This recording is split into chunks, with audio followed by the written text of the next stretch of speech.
My name is Bob Howard. I'm in my third career, having been an Army officer in the New Zealand Army and an intelligence officer with the New Zealand Security Intelligence Service. So having served Queen and Country, I'm now serving the highest authority of all. When you go into the priesthood, when you go into ministry, you respond to a call, and that's hard to explain, but it's, in a sense, he was calling me to complete something that I had started many, many years ago. In a way, my life's gone in a complete circle. When I was at college, I was doing pre-seminary studies with the intention of joining the Catholic priesthood. I didn't feel that I was ready at the time, so pursued other interests, had other jobs. I was a contract shooter on the West Coast, killing goats and pigs and deer and stuff like that. While I was in the city, my father pointed out that they were recruiting nurses. I'd been the Director of Intelligence and the Director of Operations. So there was nothing new, although we were going through a transition at that time from the Cold War into, I guess, new business like terrorism and counter-terrorism. And it was time for me to move on. There was that sense that of unfulfilled business, a vocation that I had to respond to. So I was walking out of the Stout Street building and encountered someone who I'd met a few years earlier.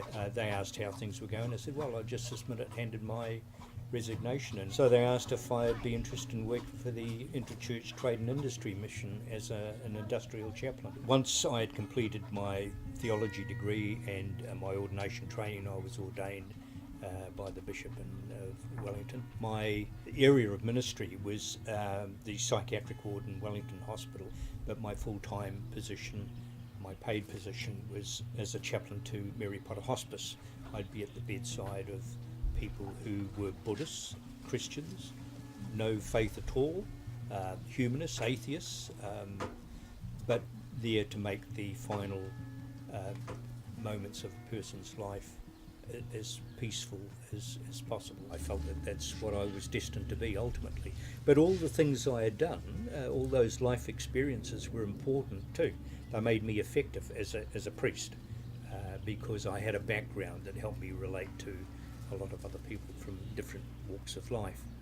It's a great privilege to be with someone to help them in that final stage of their life, to help them cross over to the other side. Being in that situation, dealing with death on that sort of basis, and I attended the bedside of about 3,500 patients in the hospice during my time there. So yeah, it was a great privilege to be with patients in their final days, to help them work through, and usually if they were struggling a bit facing the end, it was to have them really make sense of their life, have them address that spiritual pain they were in, help them find purpose and meaning in the life they'd lived.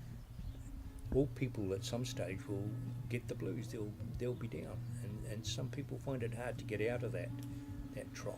A lot of people, they say faith healing, that's the answer, laying on the hands and intense prayer.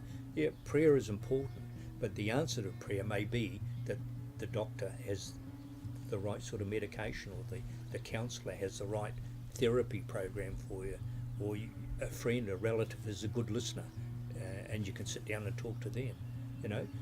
He'll put people across your path, either professionals or someone who cares, who's prepared to listen.